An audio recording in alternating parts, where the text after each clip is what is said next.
This is a poster from BMW spare parts advertisement campaign. It says BWM instead of BMW.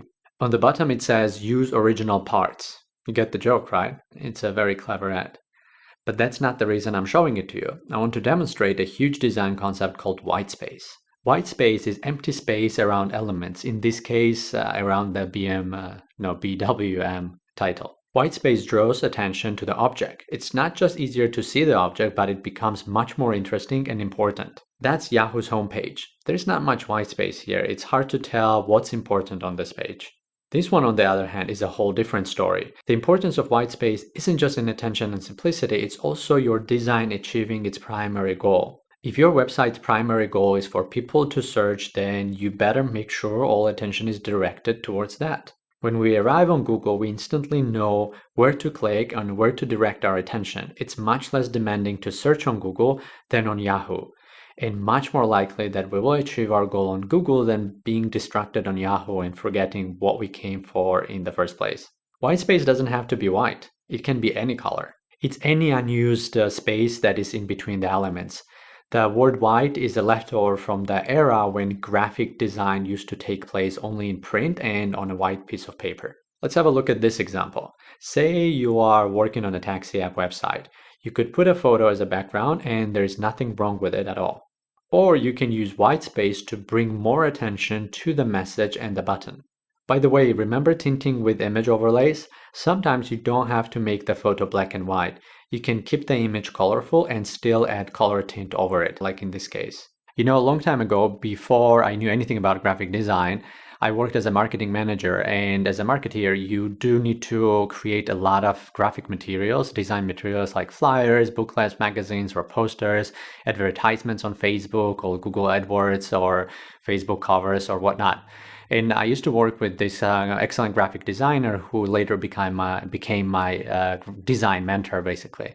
And when we would sit down and I would look at his design iterations, I always had this comment that I would look at his whatever composition we were doing. Sometimes it would be like a booklet for our company.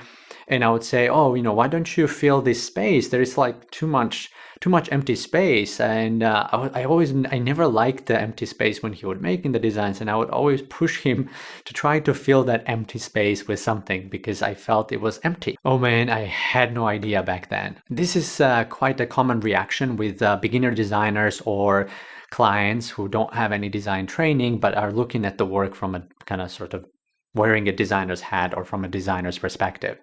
They have this insecurity about empty space and they always try to fill it with something. For them, it feels like if it's empty space, then it's not designed enough. Keep this in mind. No user will ever complain about too much empty space.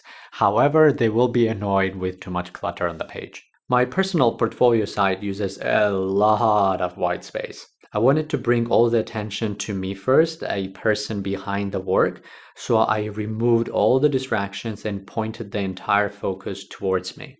Apple always does this masterfully. Using a lot of white space is a very ballsy design. That MacBook looks super important and much more valuable when it's displayed like that. White space improves almost everything, even on paragraphs. Remember what we learned about line spacing? Increasing line spacing is basically adding more white space between the lines. And guess what? Designing with a lot of white space is actually easier than designing without it. Dieter Rams is this industrial designer best known for his work for Brown.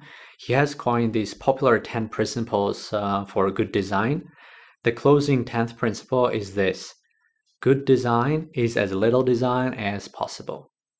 So don't be scared of white space and doing less. That's just good design.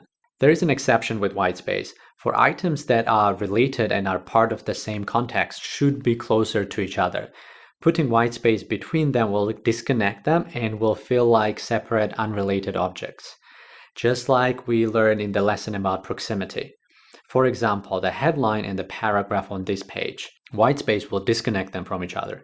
This does add more focus on the paragraph, but now it's an independent object, adding to the amount of elements the viewer has to process. In the original version, the headline and the paragraph looks connected due to the proximity and will be perceived as a single group. Sort of like those links in the navigation bar. Because of their proximity and grouping, they will be identified as a single group instantly. This sort of grouping makes it easy for a viewer to process the elements on the page, and it's more organized and meaningful.